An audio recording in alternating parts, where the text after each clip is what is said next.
Hello and welcome to WION World is One. You're watching GRAVITAS with me, Hem Kaur Saroya. Let's get started.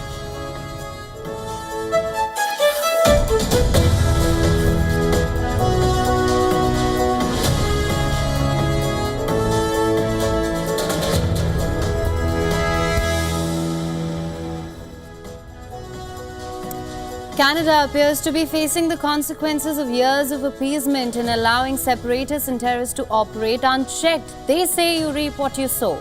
We'll tell you all about it on the show tonight. Israel is now fighting a war on three fronts: Lebanon, Syria, Gaza. Where do things go from here in West Asia? We'll bring you that report in a few minutes. Toxic smog and pollution continues to choke India and Pakistan. Pollution levels have reached hazardous levels. Stay tuned for that. Also on the show, why is North Korea ramping up the production of suicide drones? We'll try and explain.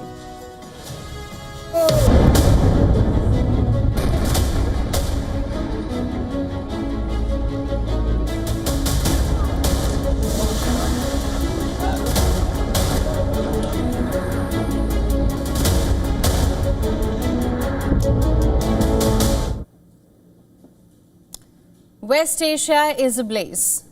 Tensions in West Asia have gone even one notch higher. Israel struck not just one, not just two, but on three fronts, striking Lebanon, Syria and Gaza. Is this just a mere coincidence, or is there much more at play? Let's first start with Lebanon. In the last 48 hours, Israel reportedly unleashed a series of targeted strikes in the southern suburbs of Beirut, an area reportedly tightly controlled by Hezbollah.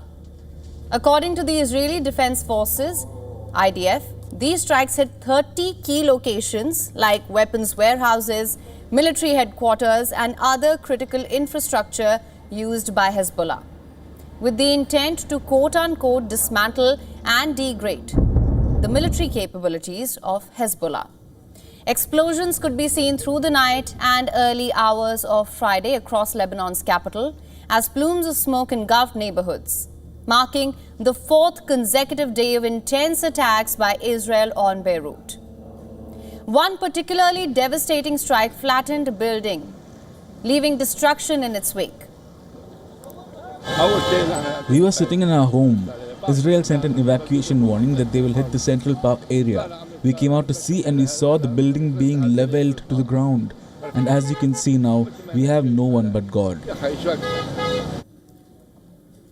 An Israeli strike in the same area also leveled another building to the ground on Friday. The Israeli strike was captured on video. A large fireball and smoke could be seen emitting following the strike as people gathered at the scene.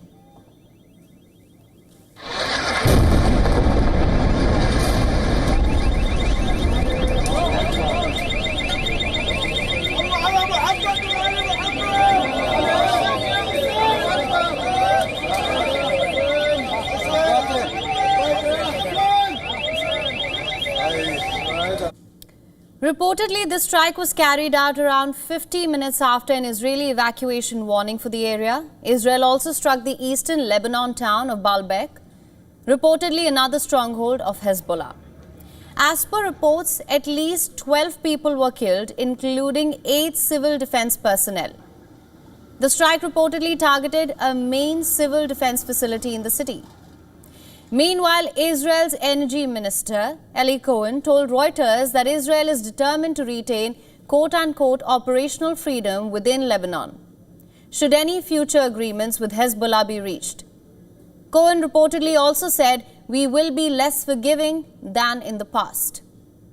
In neighboring Syria then, meanwhile, on Thursday, Israeli airstrikes struck residential areas in Damascus, killing 15 people. According to the Syrian state media, these strikes reportedly targeted the Islamic Jihad group headquarters and military sites west of the capital, in neighborhoods like Mazeh and Qudsaya. As per reports, Hezbollah commanders and Iran's Revolutionary Guards based in Syria are known to reside in Mazeh. The Mazeh area in Beirut has reportedly also been used in the past to house Hamas and Islamic Jihad leaders. Meanwhile, Israeli military spokesperson Rear Admiral Daniel Hagari stated that the IDF will strike any attempts to transport or manufacture weapons for Hezbollah within Syrian territory. We are identifying rockets and other weapons that Hezbollah is launching at Israeli territory that were manufactured in Syria and were given to Hezbollah from Syria. We will attack every attempt to bring weapons from Syria to Hezbollah, and we will attack all infrastructure we identify in Syria whose purpose is to produce weapons for Hezbollah. Israel also continued its operations across Gaza. According to Gaza's health authorities, in the last 24 hours, Israeli military operations have left 24 Palestinians dead and over 100 injured. This included an Israeli strike on a school-turned-shelter where women, children and families were reportedly seeking refuge, killing 4 people and injuring over a dozen, as per local reports. Local reports also stated that Israeli artillery and air attacks also occurred on northern Gaza, with an Israeli attack in Beit Lahiya killing at least 2 people, and another strike west of Gaza City killing 3.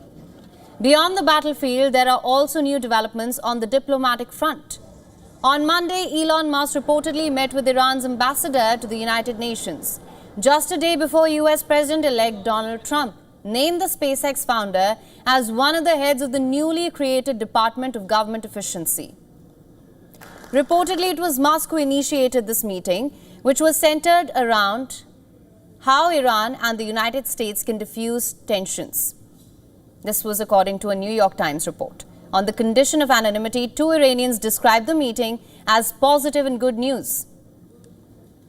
Amidst all this, Iran's foreign minister Abbas Araghchi, in a post on X on Thursday, said the differences can be resolved through cooperation and dialogue, and that Iran has never left the negotiating table. So where does all of this lead us? With Israel striking on 3 fronts and Iran's shadow looming large, the stakes keep rising. Peace seems more elusive than ever. Will diplomacy intervene before the region plunges deeper into chaos? Or are we witnessing the beginning of a larger confrontation? The coming days may hold the answer, but for now, the violence rages on. And last night in Paris, a highly tense Nations League match was played between France and Israel.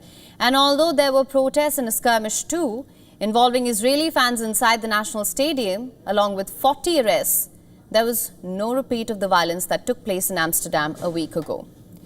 The game was designated as high risk after the clashes in Amsterdam, which were labelled as anti-Semitic by European leaders. Despite heavy security, a pro-Palestinian protest took place before the match in northern Paris, but the situation never went out of hand. Around 4,000 police personnel were deployed around the stadium and around the city as well.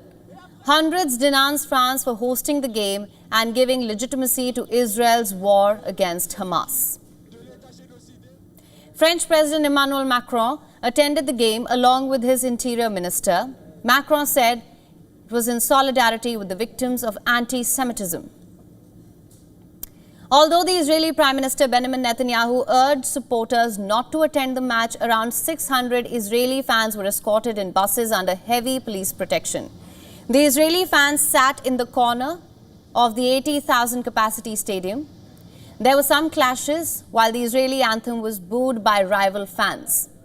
However, authorities intervened swiftly to ensure no major incident occurred. There were fewer than 20,000 people at the Stade de France, making it the lowest attendance record in the 80,000 capacity stadium. We want to thank the security services that protected us. I would like to thank these 2 organizations. Shabak, which is watching over us day and night and is doing great work. The head of the security was there and I said a few words before the game. I would also like to thank the French authorities for ensuring security in a fantastic and extraordinary way. Thank you to France for their welcome. I did not see the scuffle in the stands, but obviously the context was what it was. It's not a context that we want to relive.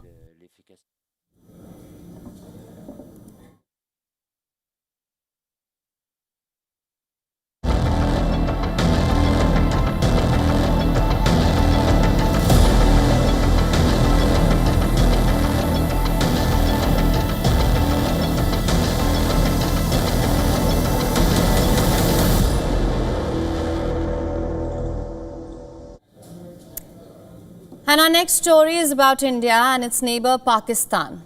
They may be divided by borders, but they are united by one thing, and that's toxic smog. Severe pollution continues to throttle parts of North India as situation continues to worsen in Pakistan. Let's start with India. Take a look at your screens. That's the capital of India, New Delhi. Today, residents of Delhi woke up to a thick layer of toxic smog blanketing the city. As you can see, the dense smog makes it impossible to see things even a few meters away. And I'm not talking about just roads or buildings, but even the landmarks of the city, like the Akshardham temple. It was cloaked in dense grey smog. It wasn't just Delhi. A number of tourist sites in northern parts of the country were barely visible this morning. Look at the Taj Mahal in Agra, covered in smog. The Golden Temple in Amritsar, covered in dense haze. I feel irritation in my eyes. I just came from my home. My eyes are burning and I will have to wash my eyes. Secondly, I am finding it difficult to breathe. But how did things turn so bad after all? You see, in Delhi alone, according to live rankings of Swiss-based monitoring group, the air pollution index reached 418 on Thursday, which places it in a severe category. Not just that, Delhi also happened to overtake Pakistan's Lahore as the most polluted city on earth. On Thursday night, the Delhi government ordered all primary schools to cease in-person classes until further notice and mandated that classes be taken online. Not just that, authorities have also imposed bans on construction activities and placed restrictions on diesel-powered goods trucks moving in from other parts of the country. Other measures include sprinkling water on the roads to help settle the dust. Will it be enough? You see, Delhi's pollution crisis is a tale that repeats itself every year. For Delhiites, this has become an annual occurrence, a hazard that they have to put up with. But not just North India, across the border, it's even worse. In Pakistan, pollution has become a severe health crisis. According to Dawn, a Pakistani English language newspaper, around 2 million people visited medical facilities across the Punjab province complaining of breathing difficulties and other respiratory illnesses just in a month. Let that sink in. 2 million people. This is not an environmental issue anymore. It's a health emergency. Based on data obtained from the Punjab Healthcare Department, over 19 lakh cases were reported across the province. This is just between Wednesday and Thursday. 68,917 cases of different respiratory diseases, including breathing issues and chest infections, were reported across Punjab in only a span of 24 hours. Over the past few weeks, dense smog has engulfed several cities in Pakistan's Punjab province. Lahore and Multan are the worst hit, setting a new record for air pollution. The AQI in Multan crossed 2,000, not once but twice. According to the Pakistan Air Quality Initiative, the pollution of PM 2.5, that is fine particulate matter in air that causes the most damage to health, increased by 25% this year compared to last year. It also suggested an uptick in average pollution levels as compared to last year. This needs to be taken seriously, especially when the health implications of this can stretch to life-altering problems, mental health issues, and stunted growth in children, including inflammation in human cells, and can even lay the foundation for cancer, as per experts, of course. The crisis is so grave that it hasn't escaped the World Wildlife Fund Pakistan, which now, in a formal appeal to Prime Minister Shehbaz Sharif, has raised alarm over the escalating smog crisis and has urged the government to take immediate mitigating actions, such as closing polluting industries and removing the number of high-emission vehicles. Will the Shehbaz Sharif government pay heed and put its people first? We'll have to wait and see. Our next story is from Sri Lanka. It's an unprecedented two-third majority for Anura Kumara Dissanayaka's NPP. giving the Sri Lankan president a free hand to implement his promised reforms to pull the country out of this economic mess. A huge win in the parliament, but the real challenge is just beginning. Here's a report.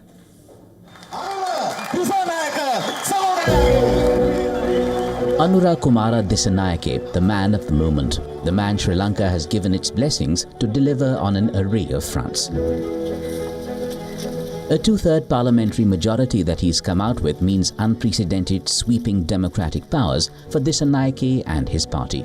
The district-wise map of Sri Lanka and the wave of red across it says it all. Disanayake's National People's Power has bagged a solid 159 seats, meaning he sails past the two-third majority mark, a first by a single political party in Sri Lankan election history. The single biggest opposition party in parliament will be the SJB of Sajith Premadasa, but the SJB lags way behind with just 40 seats. The SLPP of the Rajapaksas is down to just 3 seats. To think this party had 145 seats post the 2020 election. The biggest implication of the election outcome, AKD has the mandate to even change the constitution. All the hurdles he'd cited earlier around lack of support in parliament fall by the wayside. What are the doors that immediately open up? He has the support to pass his financial budget to pull Sri Lanka out of the economic mess. He can fulfill his pro-poor campaign promises of reducing taxes and freeing up public revenue for tax relief. He has a free hand for negotiations with bondholders. For the electorate, the outcome of this election and the leader they choose to take the country through stormy times is a do or die in many ways. Screens put up outside counting centres through counting night have been closely watched. And big numbers for the NPP also come with big hopes and expectations. Actually, this winning was expected by the Sri Lankan people that we have got today. So we think we will do the best by the government with all people expected some change actually. So now people have got it. So we expected this government will do the best. We expect President Anura Kumara Dissanayake to do justice for the poor people.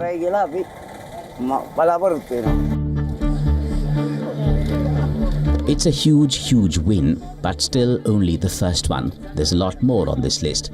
Each point comes with big counterpoints, and AKD still has to play a fine balancing act to rescue Sri Lanka from economic bankruptcy while easing public pain. The bigger battle for Dissanayake remains uphill. He's just won one big round. A two-thirds majority obtained by President Dissanayaka's National People's Power Party only means that the president now has absolute power to change legislature here in Sri Lanka, including that of abolishing the executive presidency, which requires a two-thirds majority. It will be interesting to see what the new parliament will look like once they convene on the 21st of November for the inaugural session of the new parliament, chief of which the people will be interested to know how this new parliament will look at delivering the election promises made by the president and the parliamentarians. Stay with WION for the very latest. Reporting from Colombo, I'm Dasania Powder.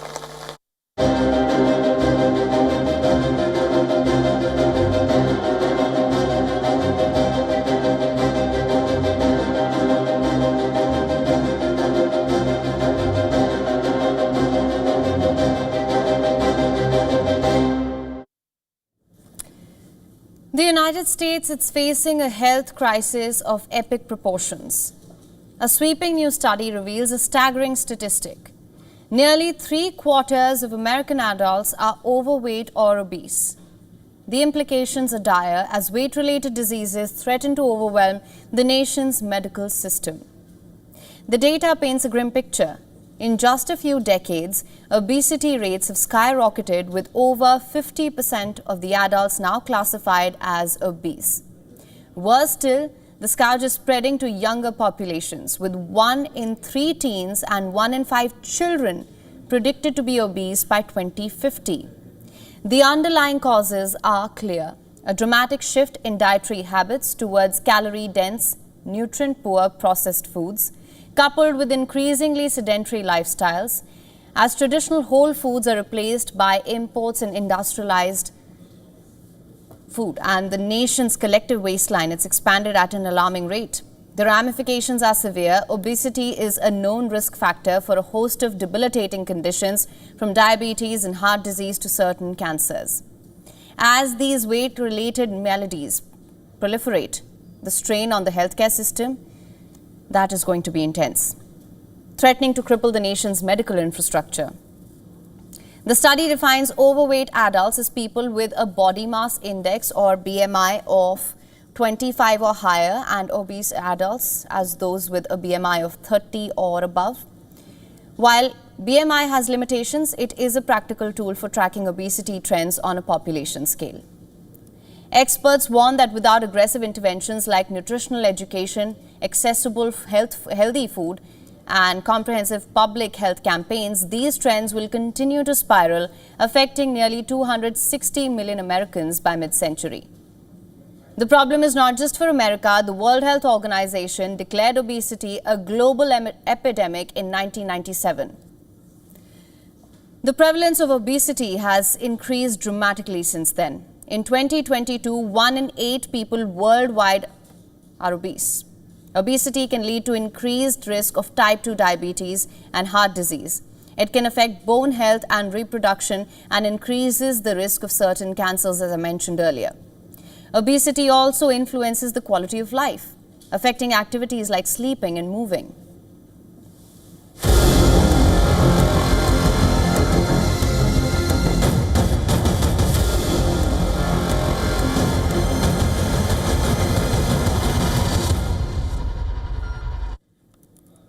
Shifting our focus, the Indian Army seems to be gearing up for any potential intense combat in high-altitude terrains and battlefields.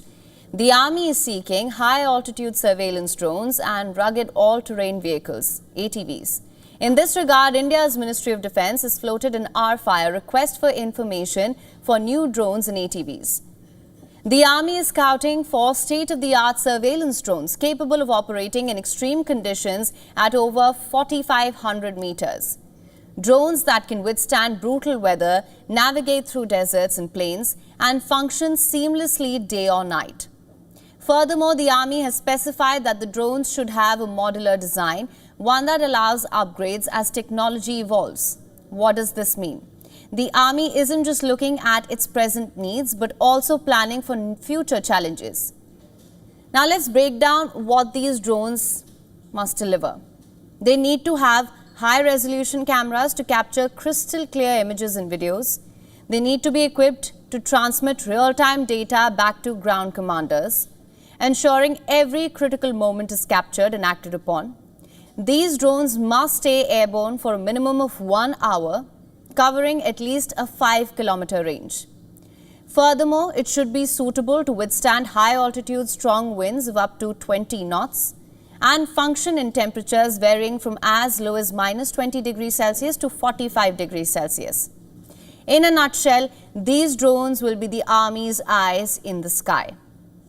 And the spotlight doesn't stop at drones. The Army also wants ATVs that can handle the harshest terrains. These vehicles should be light enough to be slung under helicopters, yet sturdy enough to navigate 17,000 feet altitudes, from surveillance missions to carrying weapons and supplies. The Indian Army wants ATVs that can be a lifeline for soldiers in hostile environments. This demand for cutting-edge technology comes shortly after the recent successful high-altitude firing trials of the Prachand. The Indian Army's indigenously built light combat helicopter, the demand for drones and ATVs, and the recent successful trial of the Prachand helicopter all highlight that India is perhaps aiming to be prepared for hostile terrains and intense combat scenarios in high altitudes. So make no mistake, this latest step is not just a military procurement. India is fortifying its defenses and signaling its preparedness to counter any challenge that comes its way.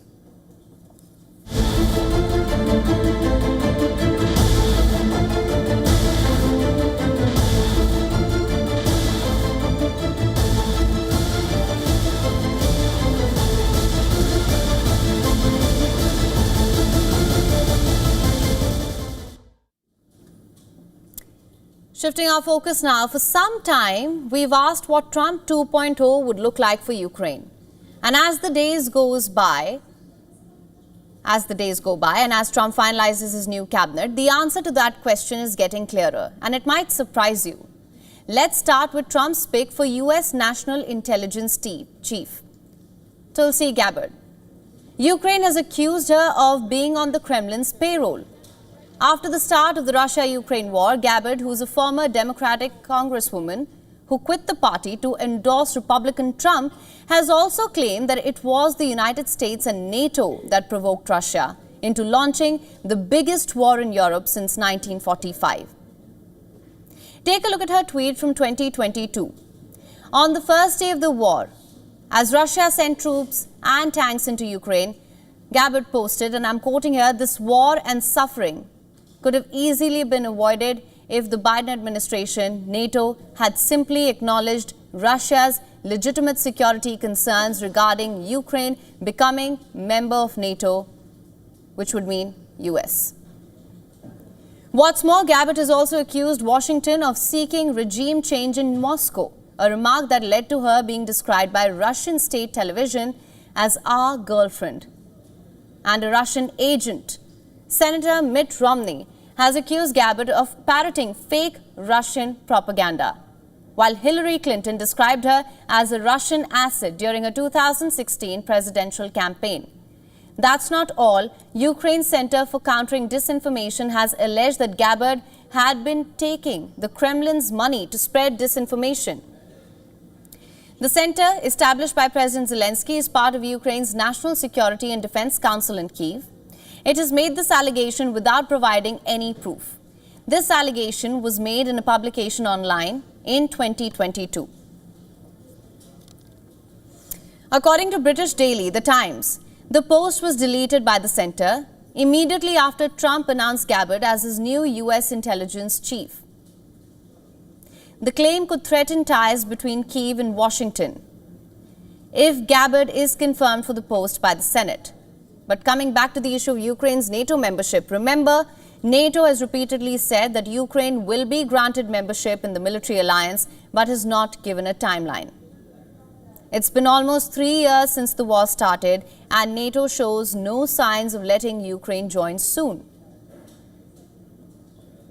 How can NATO help end the war? What is NATO's plan for Ukraine? Can NATO even break out of the war in Ukraine?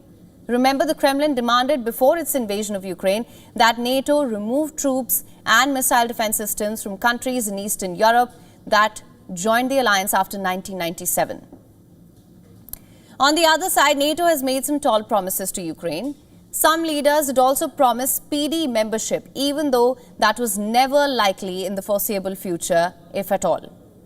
As the situation stands today on the ground, Russia has the upper hand. And as far as Ukraine is concerned, it is scrambling to find other sources of aid, as the prospect of continued American aid, that looks dicey. And so, if Trump manages to engineer a peace deal and bring the Ukraine war to a close, he'll be freeing the NATO from an unwinnable war.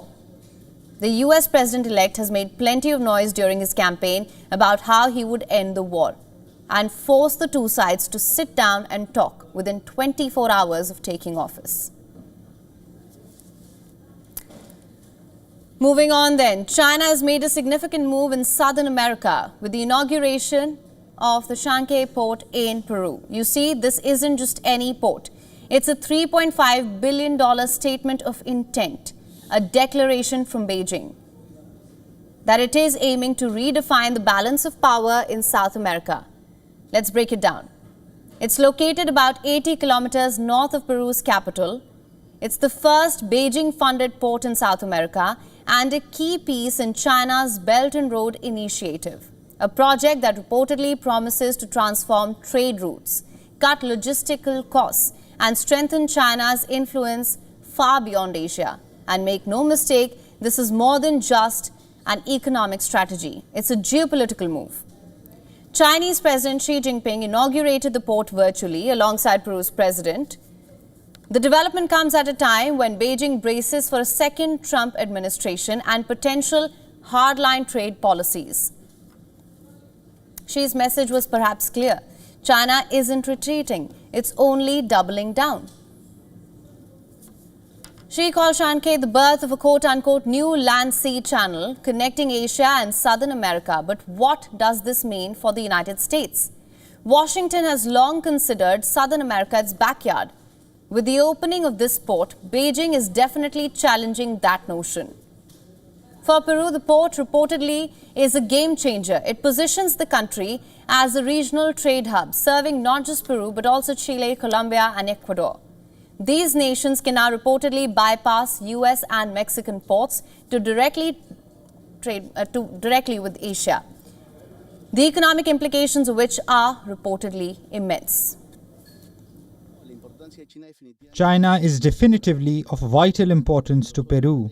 We have an all-weather comprehensive strategic partnership with China, and the inauguration of the Shanghai port is of great significance to Latin America. As per reports, Shanghai is expected to handle 1 million containers in its first year and reduce shipping times between China and Peru by over 10 days and saving 20% costs in logistics. Ports are important pillars for economic development. The port of Shanghai is not only a deep water port, it's also the first smart and green port in South America. Once this work is completed, maritime transport between China and Peru will be reduced by more than 10 days. It will save more than 20% of the logistics cost. From Xi Jinping's words, it's clear that China's grip on South America is only growing, with bilateral trade between Peru and China reportedly nearing $36 billion in 2023. This port is only the latest example of Beijing's long-term strategy. That the Belt and Road Initiative isn't just about infrastructure, it's about influence. The United States perhaps faces a new reality. Its days of uncontested dominance in South America may just be over.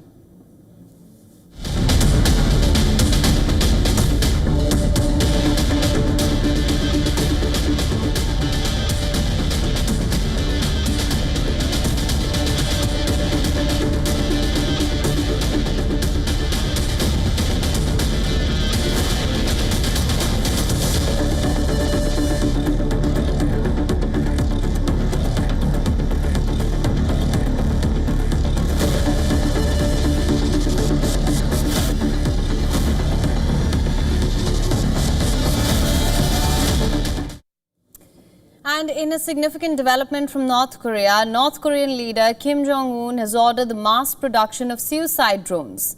Why is North Korea ramping up the production of suicide drones? As per the North Korean state media, North Korean leader Kim Jong-un has reportedly ordered the mass production of these explosive unmanned aerial systems following a test of their capabilities. Kim Jong-un personally oversaw tests of drones designed to target both land and sea objectives produced by the Unmanned Aerial Technology Complex. According to the Korean Central News Agency, Kim Jong-un emphasized the urgency of establishing a serial production system to enable large-scale manufacturing. But what is driving this push? And what exactly are these suicide drones? Often referred to as loitering munitions, they are unmanned aircraft loaded with explosives designed to crash deliberately into enemy targets.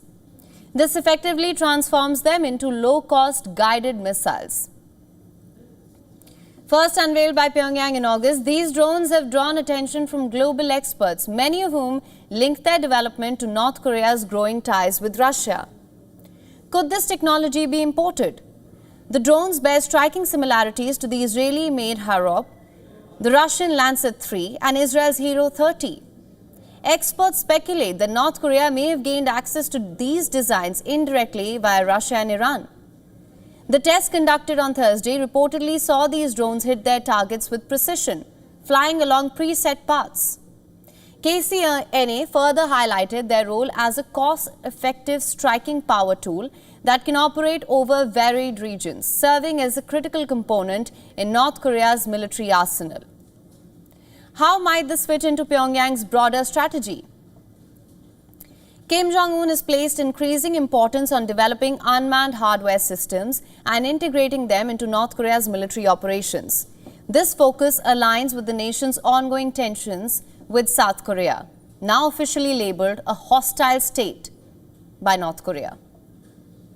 Let's talk about where things stand in the Korean Peninsula. In 2022, Pyongyang flew drones into South Korean territory, evading detection due to their small size. This prompted Seoul to launch a drone operations command last year to counter such threats. Yet tensions remain high, with Pyongyang accusing Seoul of flying drones over its territory earlier this year, a claim that South Korea denies. This escalation occurs against the backdrop of North Korea's continued ballistic missile tests and growing military cooperation with Russia, further isolating Pyongyang while fueling fears of heightened regional instability. So what does this mean for the Korean Peninsula and for the world? Only time will tell.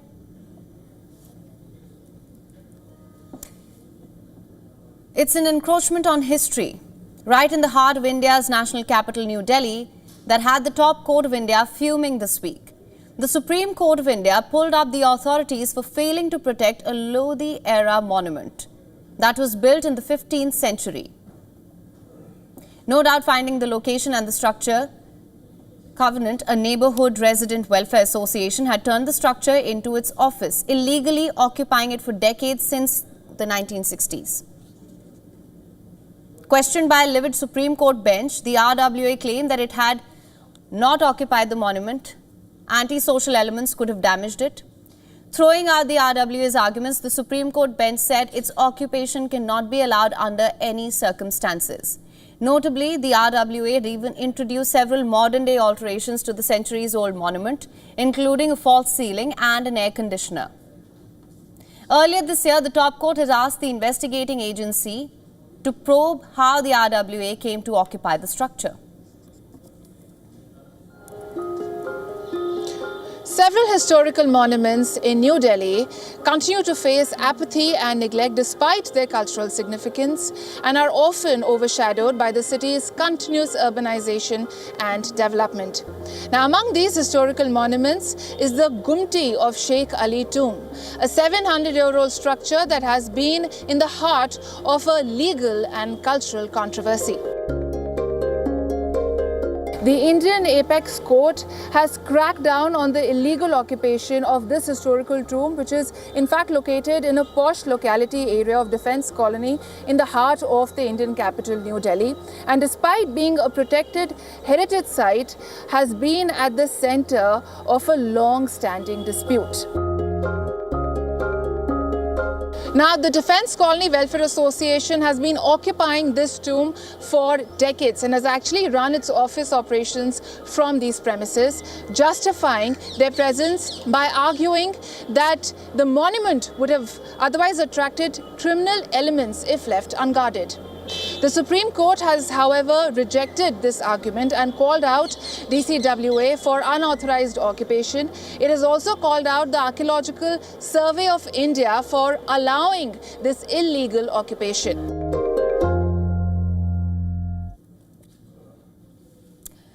And a minister in Sweden has a rather unusual phobia. I'm not talking about the fear of heights or darkness or some such. It's the fear of a fruit, more specifically bananas. And it is rather unusual. Let's give you more details. Sweden's Minister for Gender Equality in Working Life, Paulina Brandberg's phobia for bananas, it's left many puzzled. According to Swedish tabloid Expressen, leaked emails this week reveal that her banana phobia led her staff to meticulously clear any trace of bananas from the room before she steps inside. What's more, emails reportedly sent before official visits asked for no bananas to be allowed, citing strong allergy. Now, this is not new. Back in 2020, Brandberg posted on X about her phobia, calling it, and I'm quoting, "world's weirdest phobia of bananas." The posts have since been deleted, but Brandberg is not alone, as the same phobia seems to be shared by another fellow Swedish politician, Teresa Carvalho, who also took to X to declare her banana phobia. According to reports, Brandberg is seeking professional help to deal with this issue. Experts say banana phobia can be triggered by seeing or smelling the fruit and can even cause anxiety and nausea. Some of them suggest it can develop during childhood, but the exact cause, that's difficult to identify. In the wake of this, many colleagues have come out in support of Brandenburg, many of whom reportedly condemn the media for reducing a rather hard-working minister to a mere phobia. Not just that, members of the opposition have also spoken in Brandenburg's support. Remember, phobias are no joke. And with that, we call it a wrap on this edition of Gravitas. Thank you so much for tuning in.